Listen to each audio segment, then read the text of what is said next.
আসসালামু আলাইকুম এভরিওয়ান, আপনারা সবাই কেমন আছেন? আশা করছি আল্লাহর অশেষ রহমতে আপনারা ভালো আছেন। আলহামদুলিল্লাহ, আপনাদের দোয়ায় আমরাও ভালো আছি এবং সুস্থ আছি।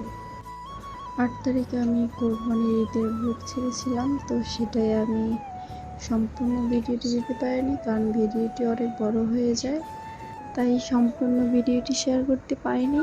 তো তাই আজ ভাবলাম যে নেক্সট পার্ট ভিডিওটি আপনাদের সাথে শেয়ার করি। তো কোরবানির দিন বিকালে আমরা শহরে চলে আসছি গ্রাম থেকে। কোরবানির মাংস ভাগাভাগি করে গরিব মিসকিন এদেরকে দিয়ে বাদ বাকি যতটুকু ছিল তাই আর কি বাকিটা নিয়ে আমরা চলে আসছি শহরে। কারণ আমার খালা শাশুড়ির বাড়ি তো ডিপ ফ্রিজ নাই, এমনি ফ্রিজ, তো সবটা তো রাখা সম্ভব না। এর জন্যই ভাবছি যে বিকালেই চলে যাই। এই তো যেতে যেতে আপনাদের সাথে আমি আমাদের গাবখান সেতুটা শেয়ার করলাম। এটা হচ্ছে আমাদের ভাইরাল গাবখান সেতু। এখানে শুধু ঈদ না, এমনি মানুষ আসে ঘুরতে, এখানে অল টাইম মানুষ থাকে।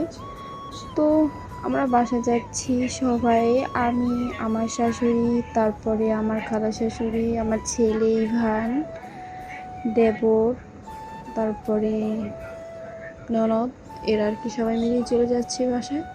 তো বাসায় এসে গরু গোশ আমার খালা শাশুড়ি এসে বসিয়ে দিয়েছে।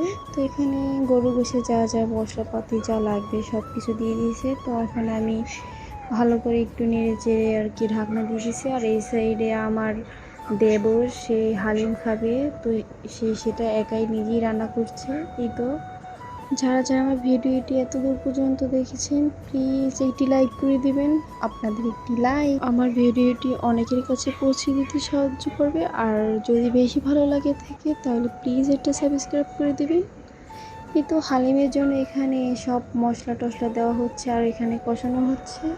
তো একটা কথাই বলতে হবে, এখানে আমার দেবর যে হালিমটা রান্না করেছে খুব মজা হয়েছে। তো খেয়ে সবাই প্রশংসা করেছে যে খুব মজা হয়েছে। তো সে যখন রান্না করতেছিল বলেছে, ভাবি এটা ভিডিও করবেন না?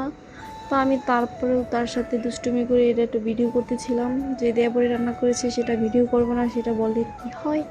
এই তো সে মশলা টশলা ভালো করে কষিয়ে হালিম দিয়ে তারপরে কিছুটা পানি দিয়ে ঢাকনা দিয়ে দিয়েছে।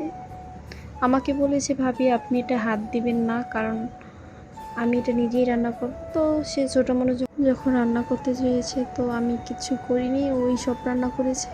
এই তো রান্না হয়ে গিয়েছে। তো সে এখন এখানে ডেকোরেশন করছে, কারণ এটা সে বাড়িওয়ালা আন্টিকে দিয়ে আসবে। বাড়িওয়ালা আন্টি খেয়েও সেও খুব প্রশংসা করেছে। তো আজ এই পর্যন্ত, সবাই ভালো থাকবেন, সুস্থ থাকবেন, আল্লাহ হাফেজ।